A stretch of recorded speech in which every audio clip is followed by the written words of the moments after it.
Hey, what's going on, guys? So, I wanted to show you another cool idea today that would be a nice thing to add to your playing. So, basically what it is like moving around triads through their inversions and kind of connecting them with diatonic passing tones and these types of ideas. I've heard these types of things a lot in like neo-soul guitar stylings, but, really, like, what I do with all these videos is I try to explain these things to you in a way where you really understand what the idea is on a fundamental level, so you can use that to create your own examples and be as creative as you want with it, and do it in any type of scenario you can imagine. Alright, so the first thing, I'm going to try and get through this quick today. I don't want this to turn into too long of a ramble, but let's see how it goes. So the first thing that you really need to know in order to do this stuff is you have to know how to take a basic triad shape and move it through inversions. So that's something that a lot of you guys hopefully know, but if you don't, there's lots of stuff on YouTube or any music education place that you can look to learn this stuff from. But basically what I mean by that is, say you have something like a C major triad in a closed inversion or closed position, like root position, closed C major triad. I mean, you don't have to start there, but basically, to move it through the inversions up and down would mean to do things like,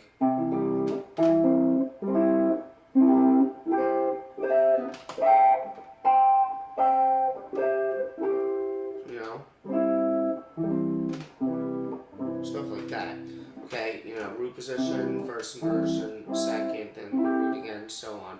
So, and obviously you can do that in different places on the guitar, but that general concept of knowing how to take a triad and move it through the inversions on the fretboard is what you need to know in order to do these types of things, okay?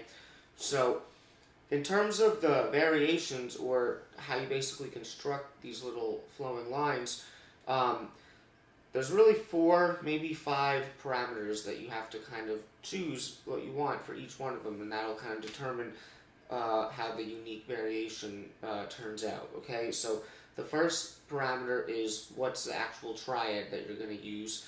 The second parameter is which inversion do you want to start on, because that makes a difference in how the line flows.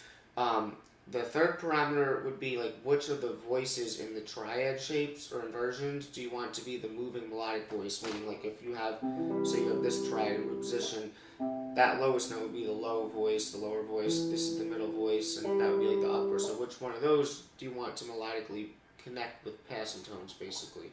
Okay, and then the fourth parameter would be what scale do you want the melodic voice to move through, and obviously that scale should be something that diatonically relates, or that the chord diatonically relates to that. The chord has to be part of that scale in order for it to typically make harmonic sense.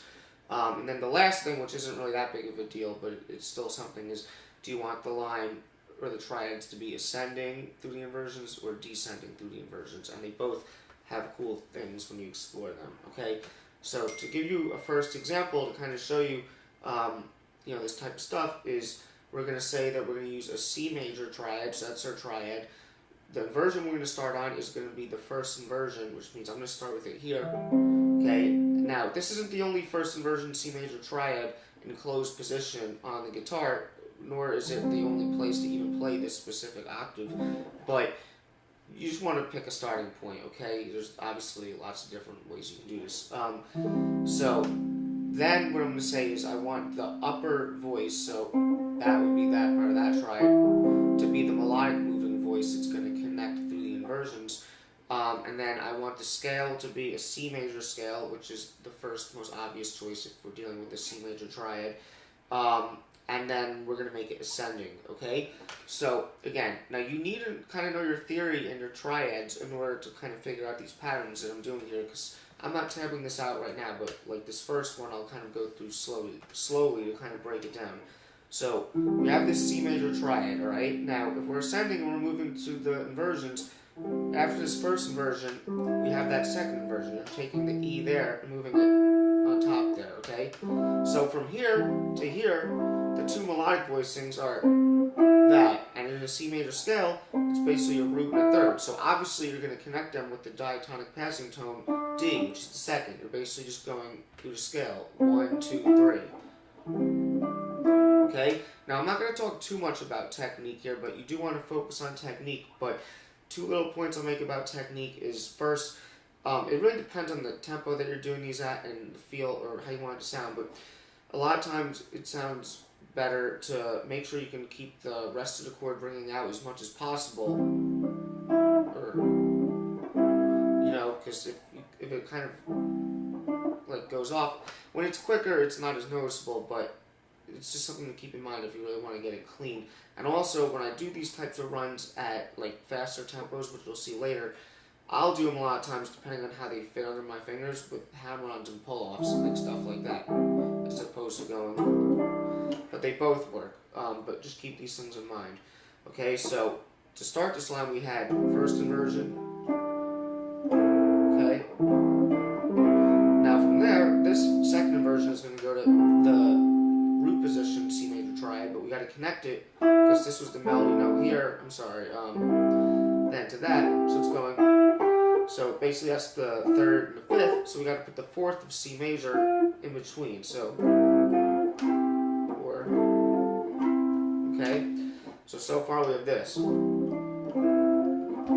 Okay. Now from there, we know that it's going to go from root position. It should go to the next first inversion. But here's the problem. The melody here has the fifth, the G, and then going up a C major scale, we go from G to A, which is the sixth. But the next note in the scale after that is B, not C, which is what the melody note is in the first inversion triad there. So when you encounter situations like this, as you're going through the lines, in order to keep the continuity of ascending consistently through the C major scale, you might have to alter the chord. So instead of playing a C major triad, we're just going to lower this note down to a B, which makes it a root position E minor triad, which in E minor is related to C major anyway. And then after that, we'll just play the C afterwards, okay? So we'll kind of have like two passing tones in a row, okay? And then to finish this, I might just do something to end it where we have like a C major sound here, and then I'll just go up diatonically in a scale to the next chord, which would be the 2 minor chord, or D minor,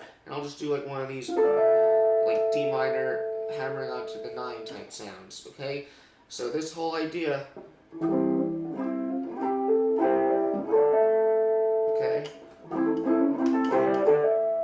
okay, so you can see, you kind of create these nice cascading harmonic runs, okay? So that's the first example. And the reason why I picked this example is because this isn't always going to be the case, but depending on what parameters you pick, you can create situations where the scale that is happening in the moving voice is starting on the root of that scale. And that's what's happening here, because in the melodic voice, the upper voice here, we're starting on C, which is the root of the C major scale, and we continue to go up the C major scale. Okay? So the thing to kind of take from that, to kind of remember this consistently, is if you want to have that scenario, if you start on first inversion of whatever triad you have, then you want the upper voice to be the melodic voice. This way you'll be starting on the root. Okay? The next example, again, we're going to keep it C major, but we're going to start with a second inversion triad. So I'll play that over here. Second inversion C major triad. Okay? And now I'm going to choose to move the middle voice, which when you do second inversion and move the middle voice, that's, again, when you'll create a scenario where you're starting on the root of the scale, which we're going to pick C major scale again. So if we start on this and move the middle voice, same type of concept. Okay, then, sorry. Okay, now after this, what we have here is we have a first inversion C major triad. It's the 5th, 6th. Now, you would move to a second inversion, but the next note in the scale is not C in terms of the moving melodic voice, it's B. So you have to do the same thing again, where you lower this to this, which turns second inversion C major triad into a first inversion E minor triad. And obviously, because we're dealing with the C major triad in this example again, it shouldn't be a surprise that the chord that it turns into there is some sort of E minor. Okay, and then what I'll do from there, same type of thing, is maybe what I'll do is I'll go from C major to D minor, the next adjacent chord up, in second inversion. But what I'll do to be fancy is I'll skip over the D to the 9, and I'll jump up and I'll do this nice little dissonant passing tone that wants to resolve to that, okay?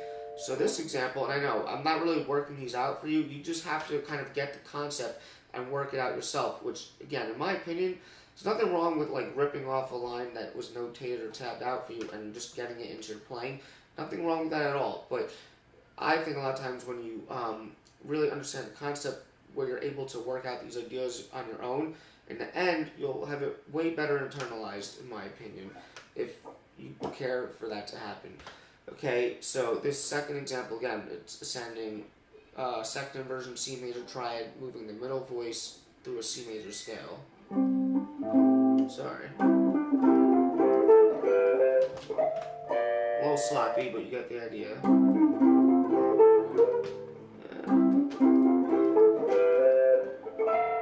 Okay, so all you gotta do is practice.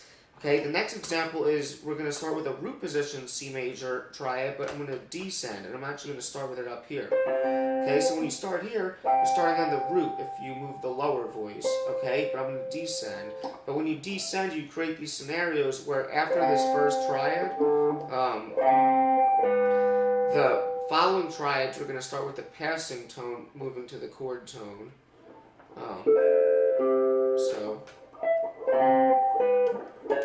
Sorry.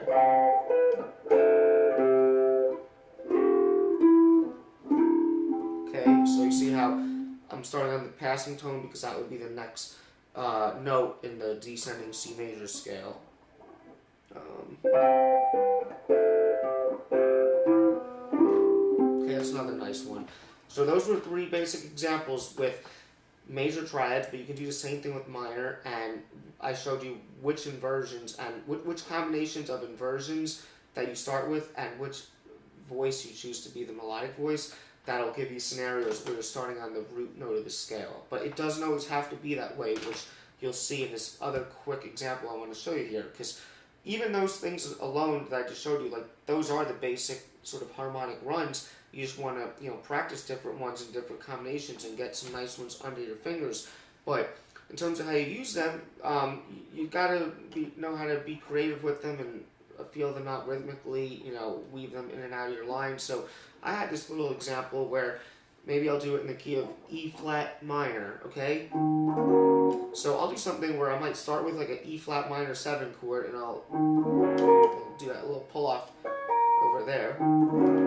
And then what I'll do is, you'll see I'm going to combine 2 of these little runs back to back sort of. So the first one, what I'm going to do is, again, we're going to be in E flat minor, and what I'm going to say is I'm going to use an E flat minor triad.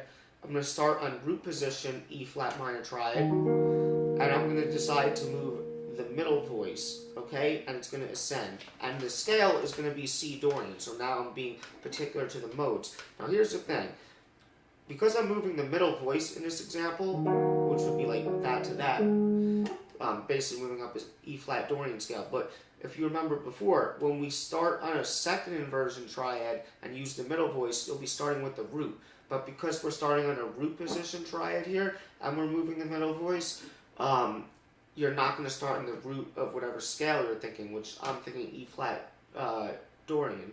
If you called it G flat Lydian, then it'd be another story, but I'm usually picking a scale that has the same root name as the triad that I'm using. So I'm going to move it up through the E flat Dorian scale. So basically this is your root position, then first inversion E flat minor, still the chord tone, and then passing tone. That's the natural 6th because it's Dorian. And then here, this is the flat 7 moving, so it's technically this is part of an E flat minor 7 chord, but it's not part of an E flat minor triad, so it's still kind of like the passing chord in a way here, going to that, which is the true chord tone of the E flat minor triad. So, and then what I'll do from there is I'll kind of move up to the 3 minor, like the Phrygian chord, the F minor triad there, but I'll start with the passing tone. And I'll just kind of end it there. So that first part, okay, and then I'll do this again. But what I'll do here is, again, if you know how your theory works, if we have E flat minor, the major chord that relates to that is G flat major. So maybe I will alternate this with a G flat major triad idea. So I'll use the first example that I showed you today, but in the key of G flat. So the first example, we started with the first inversion. So if we do that in G flat, basically, then maybe I'll end it with something like that, which is like the Mixolydian chord almost, okay? So that one.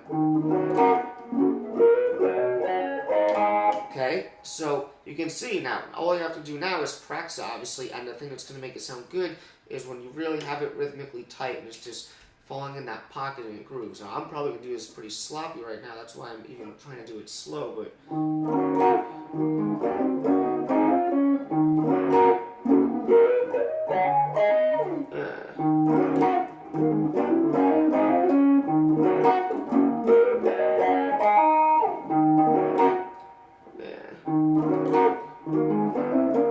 So sloppy.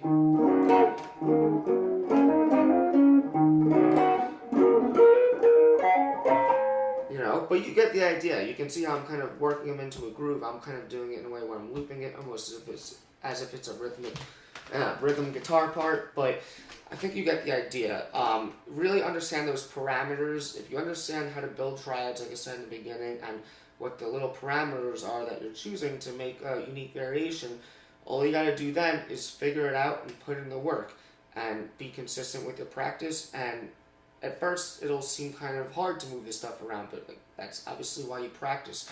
The more you do it, it'll become comfortable soon, and it'll be something cool that you can work into your playing if it's something that you like. So I hope you enjoyed that, and enjoy your day.